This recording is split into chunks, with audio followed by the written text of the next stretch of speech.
Thank you so much for tuning in and joining us on The Visionary Show, where we interview extraordinary people who are acting on a vision for their community. Today we have special guest, Mr. Wayne Molen. It's my pleasure to be here with him today.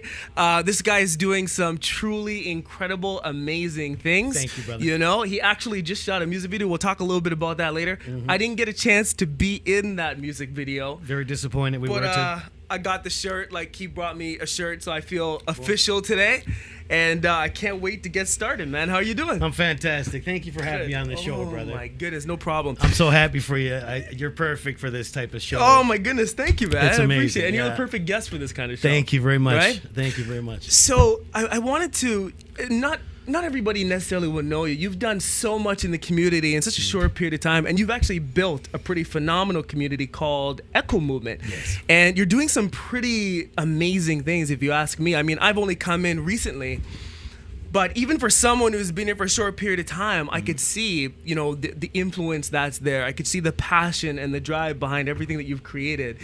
And I don't know the full scope of kind of your story and why you do what you do, but I'd love to kind of know a little bit more about that. Where did it start for you? You know, what was it that kind of caused you to become who you are now? And then later on, we could talk about what you're doing now and how people can get involved. So I'll just kind of throw it over to you. Cool. And feel free to start wherever you want. Yeah, well, hi everybody. Glad to be on the show one more time. But I was born and raised in Nova Scotia. Yes. I had a wonderful family. My parents are amazing people. So I really didn't have any. I always start off all my talks like that. I really didn't have any excuse, you know, about my family life. I had a wonderful family. Yeah. Grew up in a rough neighborhood though.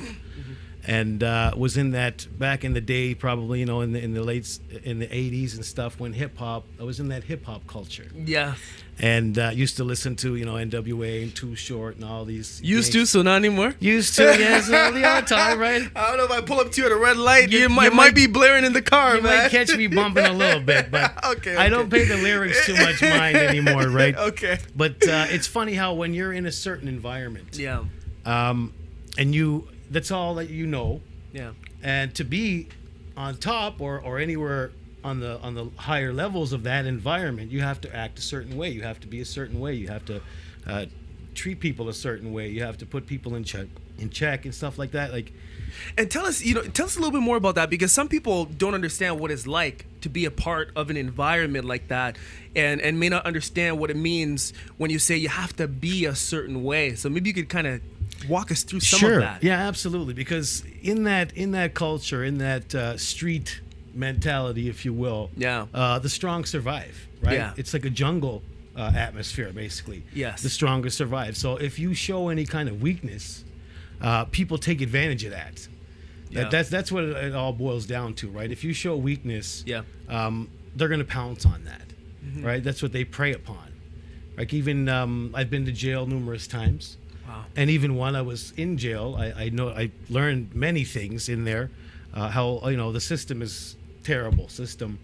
There's no rehabilitation or anything like that in there, but it really reinforces the criminal element in you. They throw you into a cage full of criminals, and they expect you to come out smelling like roses. It just doesn't make any sense. Yeah, exactly. Right? And even in there, they prey on weakness.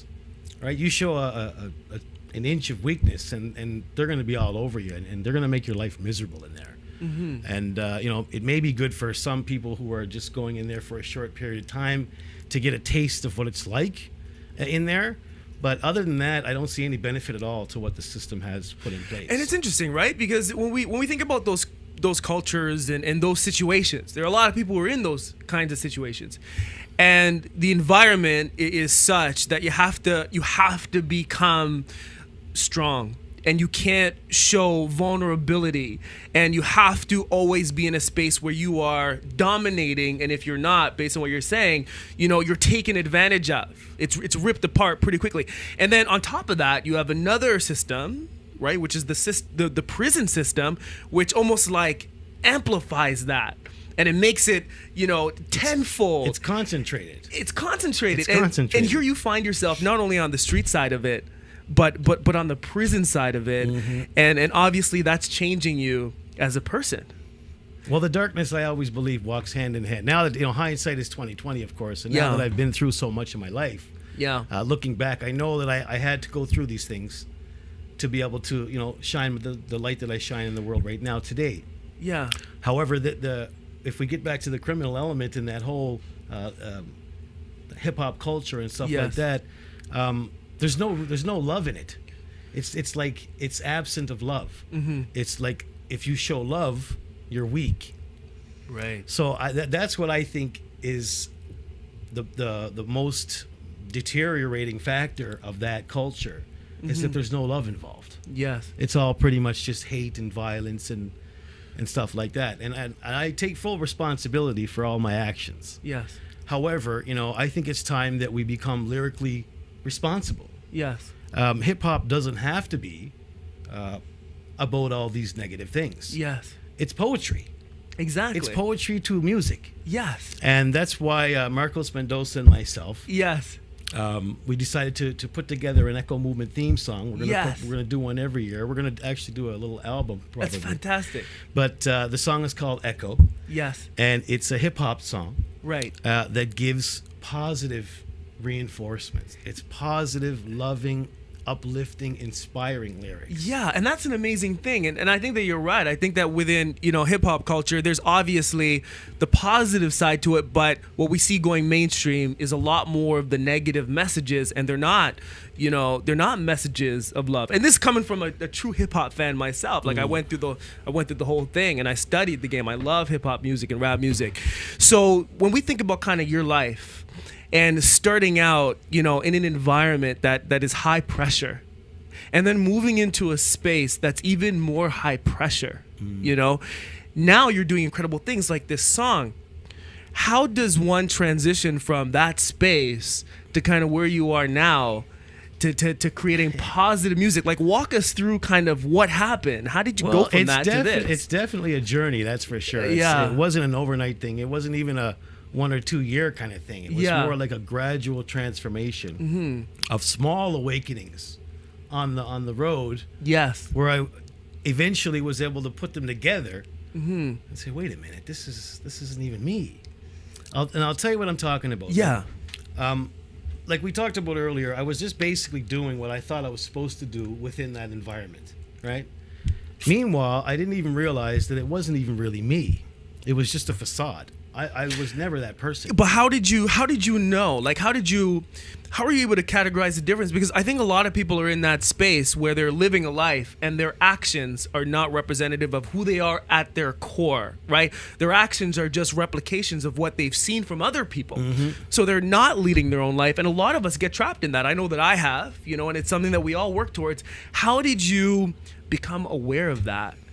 Well, what happened was the turning point where it all kind of like hit me like a brick in the face. Yeah.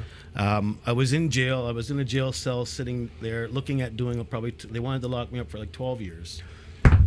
Wow. For, gun stuff and, some crazy stuff I'd rather not even talk about. Right. But as I'm sitting there in this cell, I had 3 kids at the time. I have 3 beautiful children. Yes. Kyle, Aaron, and Jasmine. Congratulations. Hi guys, love you so much. And I was sitting there, and I had never thought about it.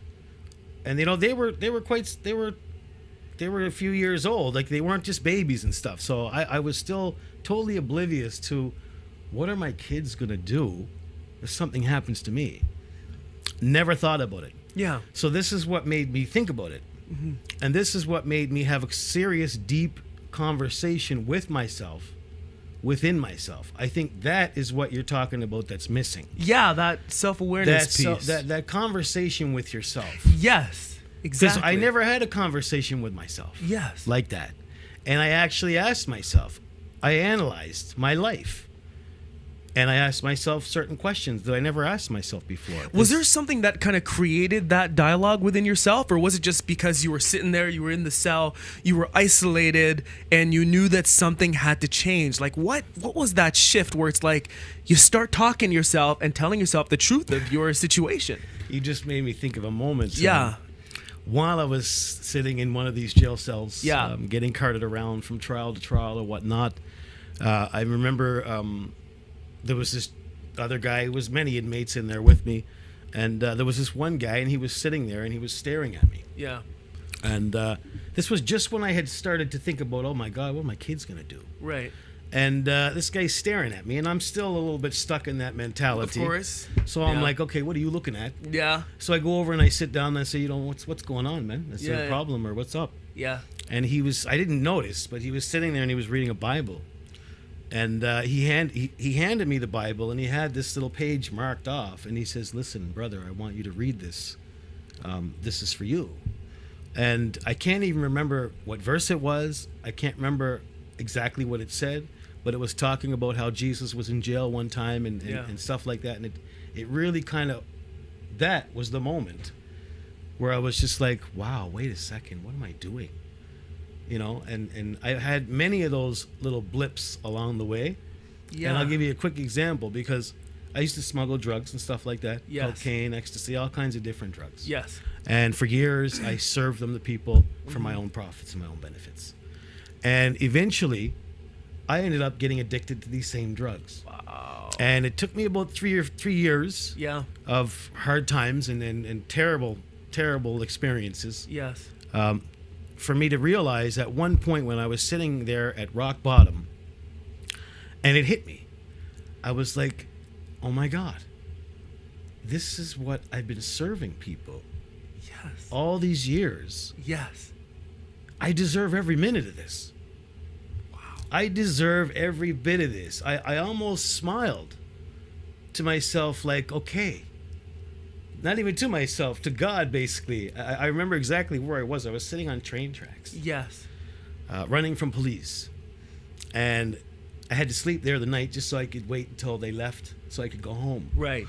And I just sat there, and like I said, I just said to myself, wow, I actually thank God for this experience, because I needed to feel what I was doing to other people. And that's an interesting thought. So when you take us back, you started out, in a rough neighborhood, right? And it kind of pulls you along this negative track, and you have this experience of even being in and out of jail, the drug smuggling, all of these kinds of things.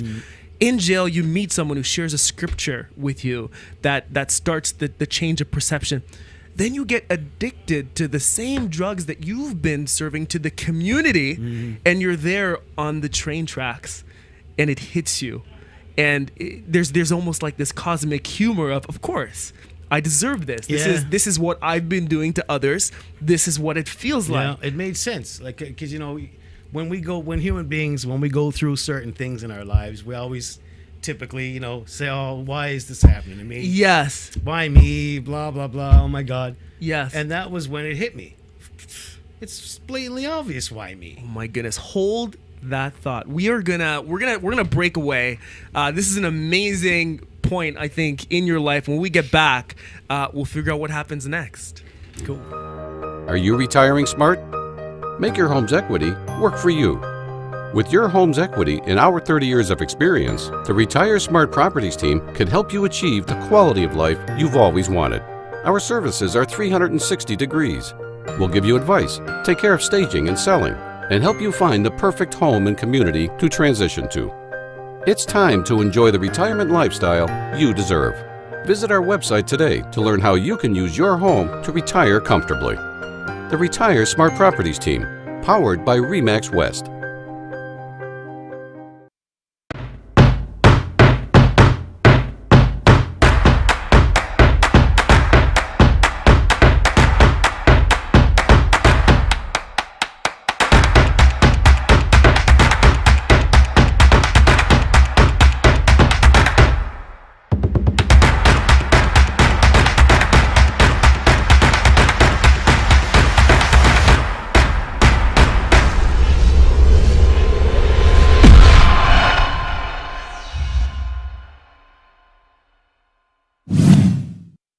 Welcome back. You are watching the Visionary Show with Wayne Moland. He is getting into some stuff right now.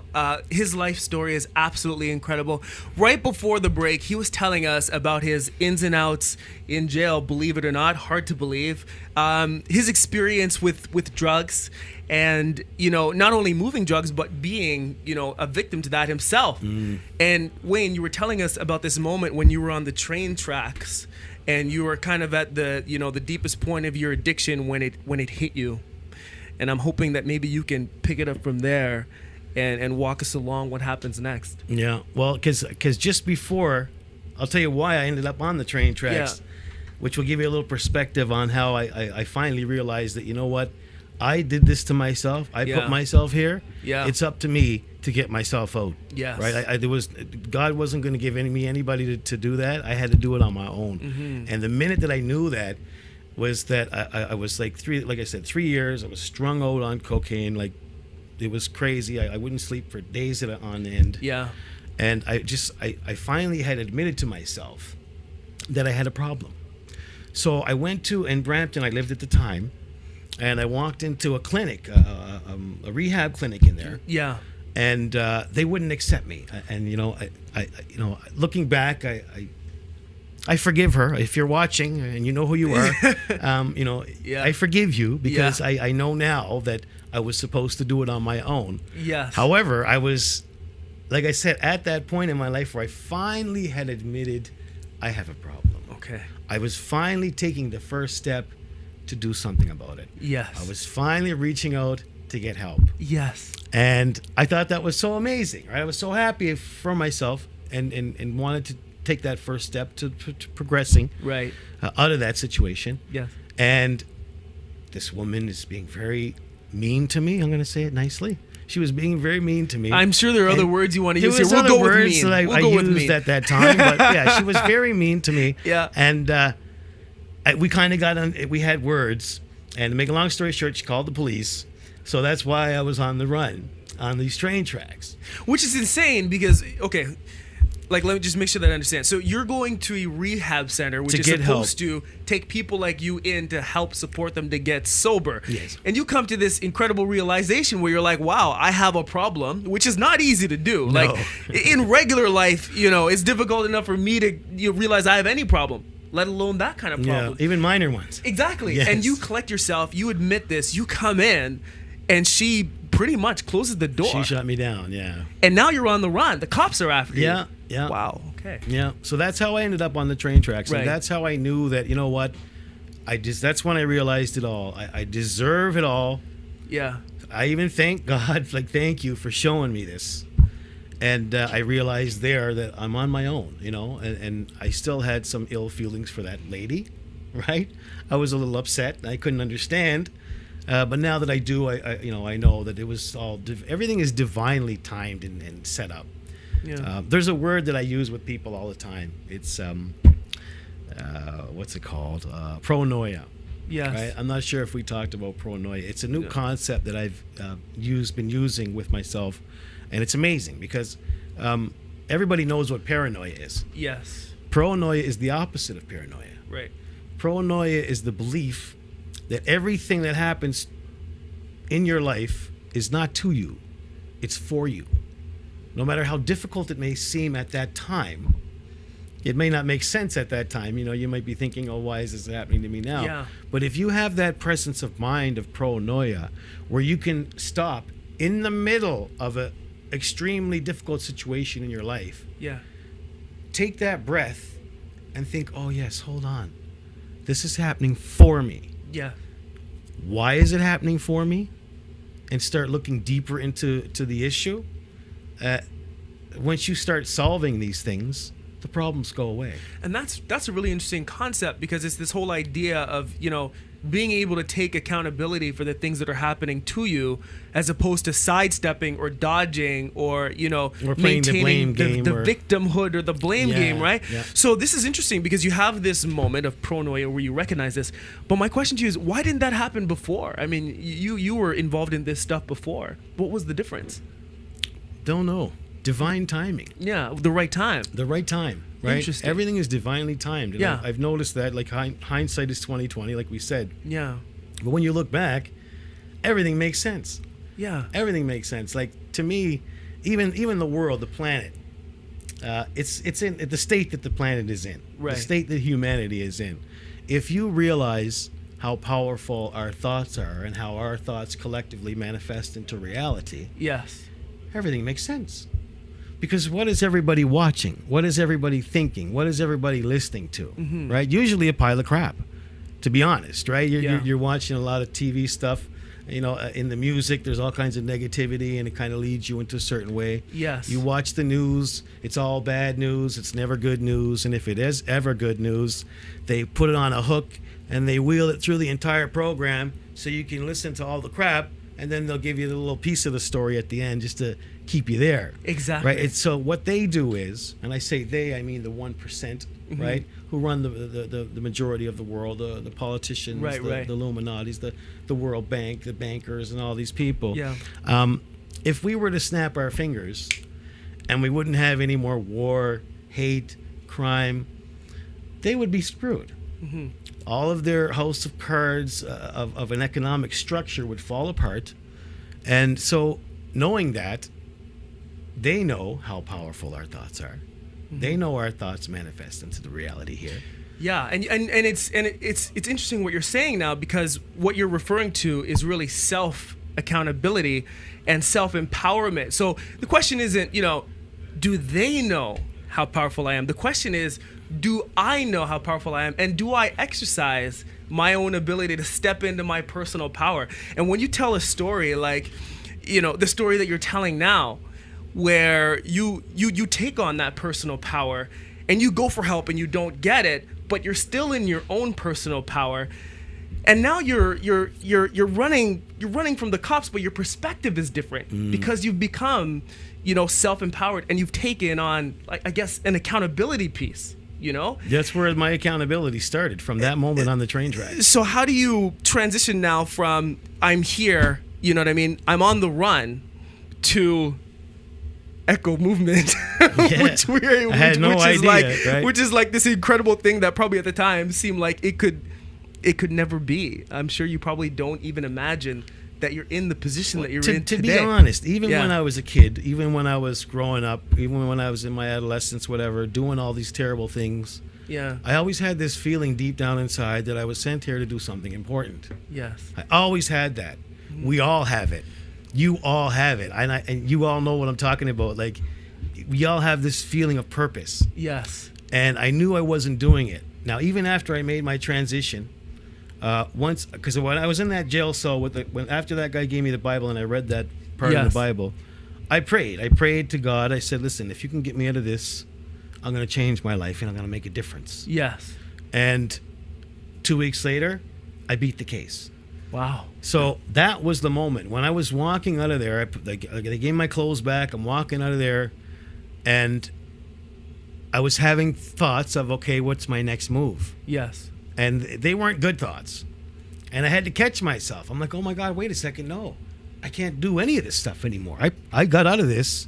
I have to stop doing this stuff. I promise. It was the kids that motivated you to. It was to my children, uphold 100%. Was there something that they said, or was it you just literally like, no, wow. it was the thought of them not having their father. Yeah. And that made you self-aware enough so that when you were leaving jail, you said you had still negative thoughts. So you were thinking to yourself, maybe I'm going to go back to the How same am I going to thing. make my next paper? That's what I was thinking when I got out. When am I going to make this lower money back? And then you stopped. And then I was just like, whoa, I caught myself. Yeah. And I catch myself even to this day. Yes. Every day. We're human. Yeah. You're going to have these thoughts. They're Right. not even your thoughts sometimes. Exactly. They're just thoughts that are out there floating around. Right. That we receive. We're receivers. We're receivers and transmitters of energies and frequencies. So I just finally said, okay, enough's enough. This is it. I got to take a stand. So I disassociated myself from everybody. It was a very lonely time for me. Everybody being like the people that were in. Almost every that- friend I had. Okay. And they were Almost. all involved in those kinds of things. In that, if they weren't involved, they were still going to the same locations where other people were involved. Like, I just wanted to totally take myself 100% out.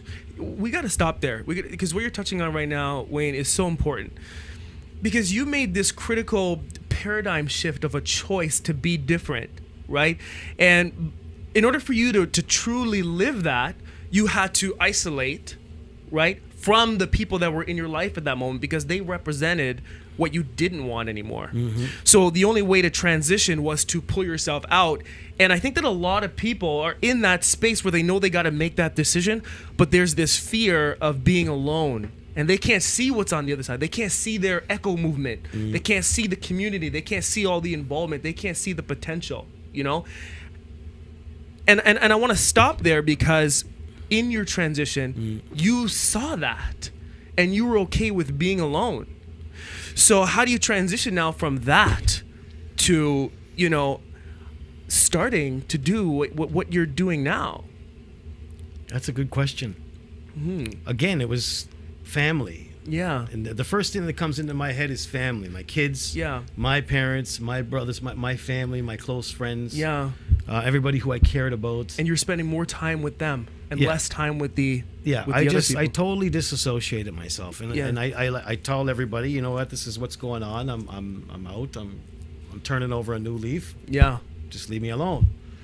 And Did everybody they leave? Did they? absolutely. No way. Wow. Absolutely. Yeah. I thought they would like, you know. I never. No one ever gave me a hard time. Okay. I used to be a little bit crazy. Okay. So nobody really So bothered me that's so the much. real reason why they're like, he's Yeah. out, leave him alone unless you want to no. get. And plus, listen, everybody, whatever I was doing, Yeah. somebody took it over and dealt with it. So There you go. nobody weren't was missed. missing anything. If any people were getting more of the slice anyway, Yeah, so nobody it was was a good going to thing. miss anything if I was leaving. right? Okay, so we're gonna that's where that all comes into play. Yes, so let's stop it there. Mm. I think that it's incredible. So now we have an understanding of kind of where it all started for you, and really where your big shift was. Yeah. And for you, when you were coming out of jail, you still had those negative thoughts. You were still in that negative circle. Oh, I can't lie to you. And you Sometimes said I no. still feel them today. There you go, and it's still there, and that's important because this is a decision that you make every day, you know, and that's what's incredible. So we're gonna come back after some messages and pick it up where we left off. So Do you far, think? amazing.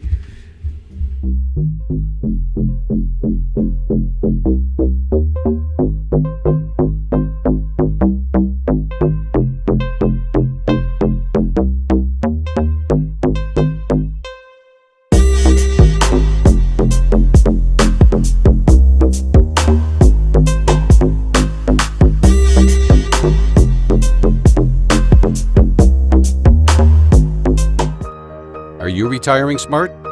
Make your home's equity work for you. With your home's equity and our 30 years of experience, the Retire Smart Properties team can help you achieve the quality of life you've always wanted. Our services are 360 degrees. We'll give you advice, take care of staging and selling, and help you find the perfect home and community to transition to. It's time to enjoy the retirement lifestyle you deserve. Visit our website today to learn how you can use your home to retire comfortably. The Retire Smart Properties team, powered by RE/MAX West. Welcome back to the Visionary Show. We are here with Mr. Wayne Mullen. He's telling us a fascinating story of how he became the creator of Echo Movement. Right before the break, he was talking to us about his transition and how when he got out of jail, he still had a lot of those negative thoughts, but he became self-aware in that moment and he started to choose differently. So if you can maybe just pick up from there Yeah. and walk us through how the Echo Movement is now being born, you know, from you being in this new space and having this new awareness. Would love to. Yeah. So it starts from where I made my transition. I left the whole game behind. Yeah. I actually started my own little business. I was doing painting and drywall and stuff for a friend who was managing condominium corporations. There you go. So he ended up, long story short, he ended up getting me involved in the condo business. Yeah. So I began managing condominiums. Okay. So I was managing condo corporations. Yeah. You know, a couple different buildings, shared facilities, stuff like that, board meetings. You know, so it was totally different from what I was used to. I enjoyed the challenge. I enjoyed the job for the first couple of years, and then it became very Worky. yeah, it was, Job-y. it was it was a very negative job. Yeah. It was a very negative job, and basically I was there for about 5 years. And I had been doing the right things. I had been making the right decisions. I still was staying away from criminal activity. I was still spending time with the important people in my life and people who were bringing the good energy around Right. me. Spending more time with my kids. But I still was unhappy. I was so unhappy. And I wasn't present to it at all. I had no idea. I was just going through the hustle bustle of day to day, week to week, month to month, paying bills, getting by. I wasn't present in the fact that I was basically miserable, right? And an acquaintance of mine who, his name was John, we went out for lunch, and he used to work with a security company, and he was always trying to get business in my buildings. Right. So we would go for lunch once a month, say. And he took me out for lunch one day, and he kind of opened my eyes to the fact that I was miserable because I wasn't present with it.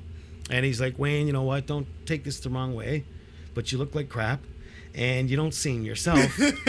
Please don't get mad at me, but what's wrong, And I was just like, ooh, wow, you're right. I kind of looked at myself again, and it was just like, wow, I'm not happy.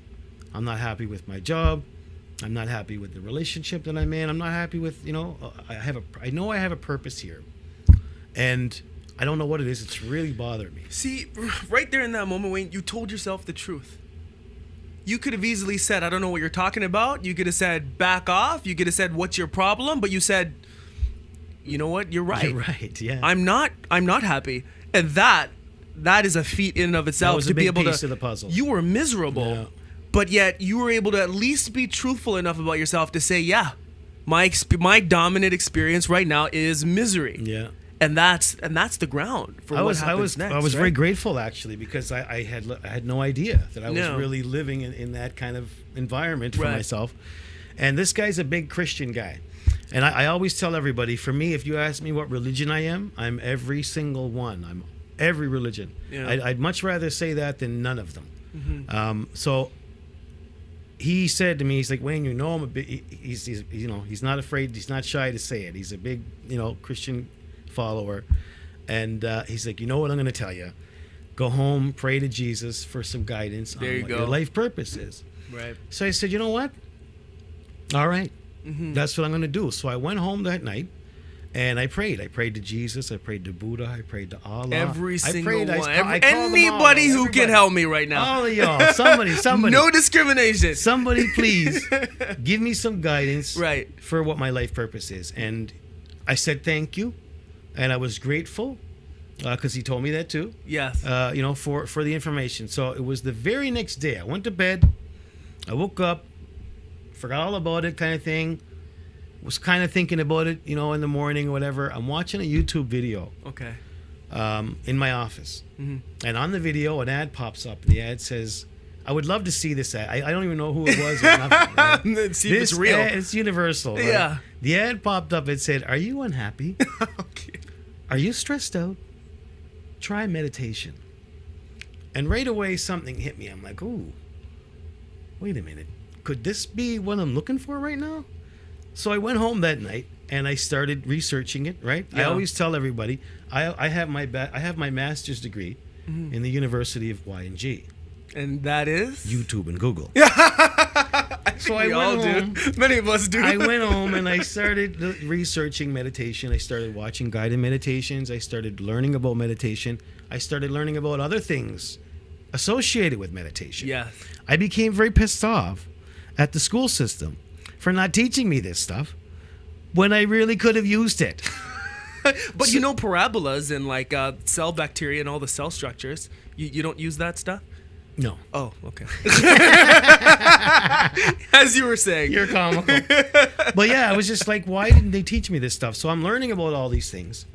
Energy, vibration, manifestation, all these wonderful things, which are all backed by science. Yes. And I'm thinking to myself, wow, this is incredible. All right, manifestation. I like this.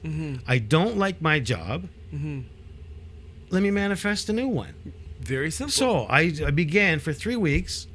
I meditated on receiving a new job. I was grateful. I was visioning it. I was doing all the steps yeah. that I teach in my program about manifestation. Amazing. Right? Okay. 3 weeks went by. A job falls into my lap related to the condo industry. It was a flood restoration company. who works with only condos. So my job was to go out and take out managers for lunch, wine them, dine them, kind of like get them, to work with the company. Right. It was a great job. It was amazing. It was so less stressful than the other one that I was doing at the time. And it was funny because the 3 weeks that I'm cleaning up in order to do the manifestation process, I'm cleaning up everything to do with myself from Yes. within. Right.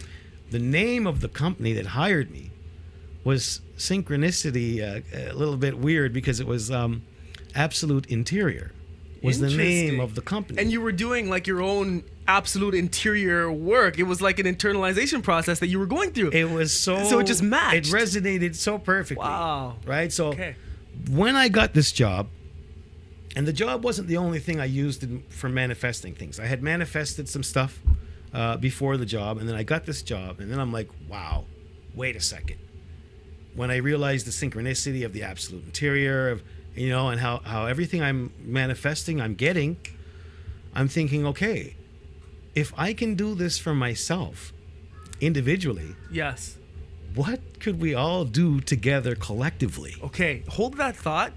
I want for you to tell us for those who may not know, what is, number one, manifestation, and what is also synchronicity? What are these things? Well, manifestation is one of my favorite things of all time.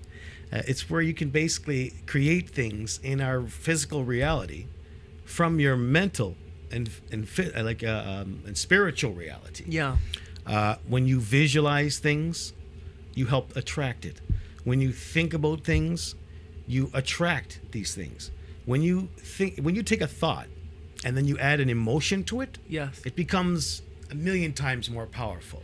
So what you're saying is you engage in a process of purposefully having specific thoughts that you want and specific emotions that you want and seeing specific things that you want, and you're saying that attracts the experience of those things. That's what manifestation is. You can actually Yeah. attract the physical things. And if you've watched The Secret, the movie The Secret, or Right. read the book The Secret now, Right. That gives you the whole law of attraction mentality, Yes. right? Theory, Okay. which is a part of it as well. But there's a secret to the secret, right? The secret to the secret is taking the actions that you can, which are aligned to the thoughts that you're having. So part of the manifestation is to actually act on the things that you're visualizing, right? Okay. Yeah. So what is now? We understand manifestation. What is now synchronicity?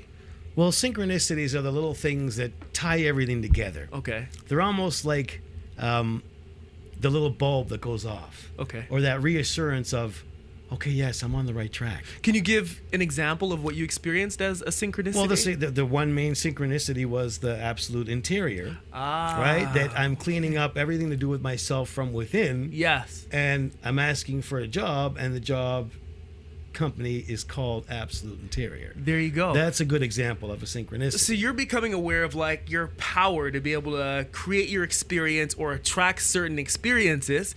And then what you're saying is it dawns on you that if you can do this as one single individual, what can we do collectively? And that's what do you when- do with that idea? That's when I basically had a vision. Yes. When I started my meditations, it didn't happen right away. But as I got better and more consistent with them, I Yeah. started seeing visions in my meditations. Okay. And that's when I saw the vision of millions of people meditating all at the same time, Okay. no matter where they're at on the planet. That's the thing, right? You can get, you don't have to be anywhere in particular or specific. You can be anywhere on the planet as long as we're all doing it for 10 minutes Yes. at the same time, right? We're giving off that energy, that love, that vibration. And what is it going to do? It's going to echo back and manifest into reality here on this planet. You know, that's interesting, and I want to talk about this a little bit because I know that for a lot of people, meditation is a new idea. It's a very new concept, and when it comes to something that's new, people are fearful. They don't understand it. They don't accept it, and it becomes challenging for them. Now, I want to talk about that in a minute, but what I also want to mention is I was watching a program the other day, and they were talking about the planet and the magnetic field of the planet, and science has been monitoring the activity of the magnetic field of the planet for a very long time. And they noticed that every now and again there are spikes. Yeah. right? In the Huge magnetic spikes, field. especially in the last little while. Exactly. Yeah. Now, what's interesting is they saw an incredible spike and they couldn't justify what was happening that caused it. And when they went back and they did the research, what they found was the only significant thing on the planet that they know of that happened during that significant spike was 9/11, and it happened 15 minutes after the event, which is when the media broadcasted it all over the world. So it starts to create some interesting implications that maybe we, as people on this planet, not only inhabit the planet, but also influence it. And it seems like science is starting to kind of follow the bridge that gap. breadcrumbs. Yeah. So I'd love to hear your thoughts on that and know more about this whole idea of meditation and how multiple people meditating at the same time can impact this world. So we're gonna go on break now. When we get back, let's pick up with that thought. Let's do it.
Welcome back to the Visionary Show. I am your host, Jamal, and I have with me Mr. Wayne Moland. So far, an incredible conversation.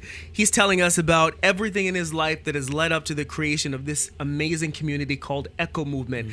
And right before the break, we were talking about this whole idea of meditation, which is kind of like the foundation of what this group is all about.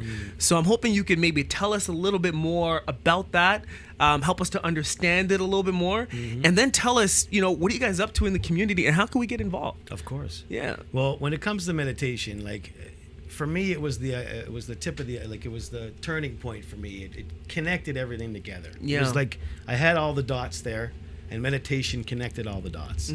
Right. I used to be a little bit of an angry person. As soon as I started meditating, that just like vanished and kind of gone, drifted away with the wind, if you will. And it's really, life is about mind, body, and soul. Yeah. Right. You got to take care of your body.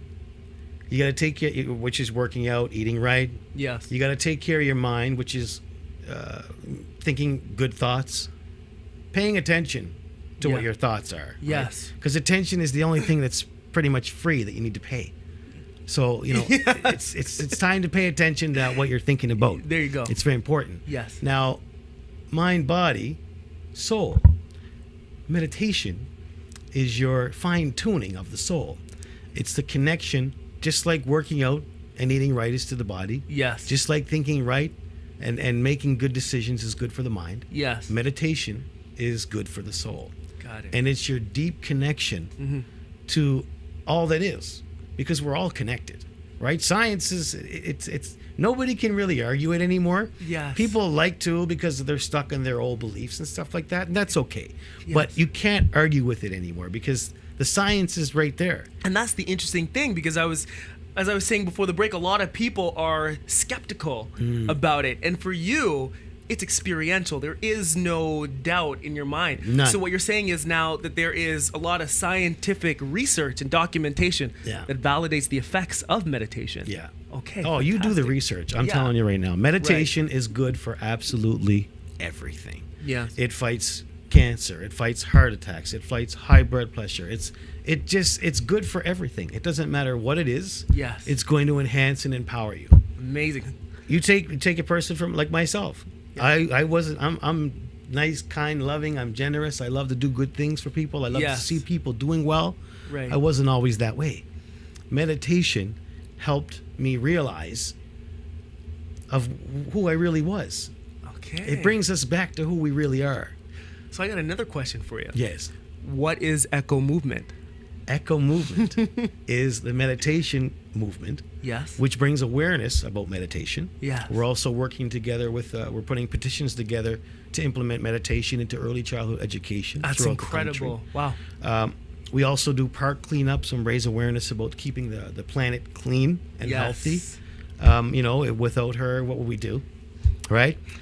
We also do a lot of work with the homeless and less fortunate. Groups like $1 Million Smiles, Heroes in Black, Yes. Feed It Forward, and Yes. Reviver Ranch with James Urt. What is the Reviver Ranch? You The got to tell us a Reviver little bit Ranch, about I'm that. very blessed, and thank Yes. you, James, and family, Right. who have selected me to be the head chair of the Reviver Ranch, That's which is going to be in a ranch that we're going to be building next year, in the northern area, Yes. past Brampton, in the Caledon area, stuff like that, Yeah. out them ways. And basically what it is for troubled teens from 12 to 17, coming from group homes, youth jails, youth courts, Yeah. stuff like that, working with guys like myself, and the team that we have are incredible. They're all on tremendous paths now of shining love and light for people. And do they have a past that's similar to the kids I was that are just on the going to get ranch? to that. Yeah, they pretty much. I think only one person Mm-hmm. doesn't need a pardon from the whole crew. Oh, wow. You're right. So there's about 8 or 9 of us now, and there's only one of us who isn't in that position Okay. that they need to get a pardon to do this type of work. Right. But they're all just so experienced, and all in different areas. Right. One of us knows this side. Yes. One knows that side, and we all have a little bit of a experience to kind of like put the puzzle together. And that's a beautiful incentive because you're not coming to kids from a space of like disconnection, from a space of, hey, you need to fix this, or from a space of, you need to get out of this lifestyle and do this. This is what's best for you. You're coming from that empathetic side that says, I've been there. Like literally, I've been there. I know this probably better than you know it. Like I could teach you a few things. And I'm here to tell you that that's not the only thing. There are other options and other possibilities. And the reason why that's so important is because I remember you saying you were so upset that nobody told you about meditation and how it can change your life. And now this ranch gives you an opportunity to be able to share that with people who might have been in a similar situation. Well, it's been a dream of mine since I made my transformation to be able to help other kids who are going through. I just want to be the person who I wish I kind of had in my ear. There you go. Like I did have good people in my ear, but they just weren't ones who had experienced it and where I could relate to them on that type of level, which is, the whole crew of us who are working with the Reviver Ranch that James Urt came up with. Yes. Who's the host of the Dynamo Entrepreneur Show. I got to give him a plug too. Love that show. He's amazing. Yes. Just the whole concept of it, because he went through his journey as well and spent time in prison as well. Right. So he can see as I did, as anyone else who was in there, that the system is messed up. And there's there's a humongous group of youth who, if given a different venue, a different angle, a different approach, and not thrown into the cage, it's going to make all the difference in the world. And that's amazing. So what you're saying is Echo Movement, number one, is about meditation and synchronized meditation. Yes. But then you also have all of these elements of involvement, community involvement. You've got the cleanup, you've got the meditation groups, you've got the feeding. There was another one. Feed It Forward, yes. Feed It Forward, which Yeah. is an incentive and a Jagger program Gordon. to feed Yeah. people. Interesting thing, I just met him yesterday. Yeah. in Isn't person. he great? I gotta Yeah. tell this story. I was walking on the street and I'm just thinking to myself, I was downtown Toronto, I'm like, I am so hungry right now. And then this guy turns around at the side of a truck and says, hey man, do you want a free hot dog? So these people are in the community. Yeah. The people that you're involved with are in the community. They're making a difference. Yeah. And Echo Movement is really about being in the community and making a difference. Now we've got people such as yourself, people like James, who are collaborating to build a ranch, which is essentially like a school. Yeah. It's a place of education for youth. Yeah. Like that's such a beautiful thing. And when we take a look at all of that, it's amazing because you haven't really been doing this even for all that long. Just 1 year. all of that impact is there Mm-hmm. in 1 year. So I can only imagine where you're going to be in 2, 3, exponentially. Now, what I want to know, what I'm sure everybody watching wants to know is, how do we get involved with this amazing incentive? Well, we're going to be launching the website, which is echomovement.ca, in about a month when we release the track video, The track, which hold is up. Echo. Can you you gotta It's a little more. Marcos Mendoza. I'm sure the majority of people know who Marcos There you go. Mendoza No is introduction already. needed. He's the man. But if you don't know who he is, I Okay. would recommend you look him up on Facebook, Marcos Mendoza. Okay. He's an incredible soul. He's a comet, fireball of energy and Yes. inspiration, I call him. Yes. But we together did this track. It's a hip hop track. It's the amazing. Echo Movement theme song for this Yes. year. And it's about positivity and love and inspiration within a hip hop, the hip hop culture mainframe, if you will. beautiful. And like I said, trying to put out that intention. We put so much intentions into this song. Like Yes. when we made the lyrics, when we were recording it, there was so much intention that people, when they listen to it, see it, experience it, Yeah. it's going to touch their souls with the same intention that we put into the. And I had the pleasure, of getting a little bit of a sneak peek before the official. I feel all exclusive now. I'm not really exclusive, though. Let's be real. But I had the pleasure of seeing that and hearing the song. And when I heard it, I was walking, and I said, no, I got to sit down. And I sat down and I wanted to make sure that I took it in. And there is something in that song. There's emotion. There's feeling. There's love. There's passion, and you feel it. It's not something that you only hear. It's something that you also and we just feel. it's not like we put this together and it just accidentally happened that way. Yeah. We planned it and synchronized it together and did our little ceremonies, and we got right into it. Yes. And we put some serious intention into this track, and it's very easily, you can tell when you hear it and watch it. I'm so proud and happy of it. And I'd like to thank Marcos Mendoza from Startup amazing. Foundations. He's an incredible coach and leader in the community as well. Yes. So I'm excited about that. We've got guys like Matt Black out there who are doing wonderful things for homeless people. Yes. Anna from $1 Million Smiles, another great organization. The Reviver Ranch. These 4 particular charities are going to receive all the proceeds from when we start selling the downloads and videos for That's this track. amazing. So you mentioned that you're a little ways away from the launch. So if I want to find or get involved with the Echo Movement, where do I go? What do I do? Well, you can always reach out to me on Facebook. Okay. Right? Wayne Moland, Mouland. Yes. Or you can go to Echo Movement. There's a Facebook group page. Yes. And then there's also a Facebook page, Yes. Echo Movement as well. So if I go to this Facebook page for Echo Movement, everything that I need to know will be there. And I'm guessing that I'm going to be privy to all of the launch information for when the Absolutely. website comes out and when the the hot video- track yeah. comes out too, right? I'm excited about that. Frick, that's amazing, Yeah, man. thank Is there a final message that you want to leave with the people who are watching the show? Sure, you know what? Love is the answer for everything, right? It doesn't matter if you're having a bad day or you're having a bad circumstance or scenario or situation or whatever it is, always revert back to love and gratitude. Because darkness and misery can't exist in the same space as gratitude and love. It just can't. So if you always just revert back to gratitude and love, you'll be good to go. And there's one other thing too that I just was thinking about the other day, because people always, are looking for their savior. Or Yes. they look to this person to be their savior, or this religion to be their savior. Or the true savior is in your behavior. It's in your behavior, honestly. Like the actions that you take is what dictates the future that you're going to have. So if you're really looking for the real savior, look in the mirror, and it's in your behavior. Your savior is in your behavior. There you everybody. go. Right? And I think that that's an amazing note to end things off on. The real savior is in your behavior. I have to say thank you so much. Wayne Moland, Thank you you, are brother. truly a visionary. Thank you, brother. So are you. And thank you guys so much for watching. Really, really, really appreciate it. Make sure that you get involved with the Echo Movement. There we go. Boom.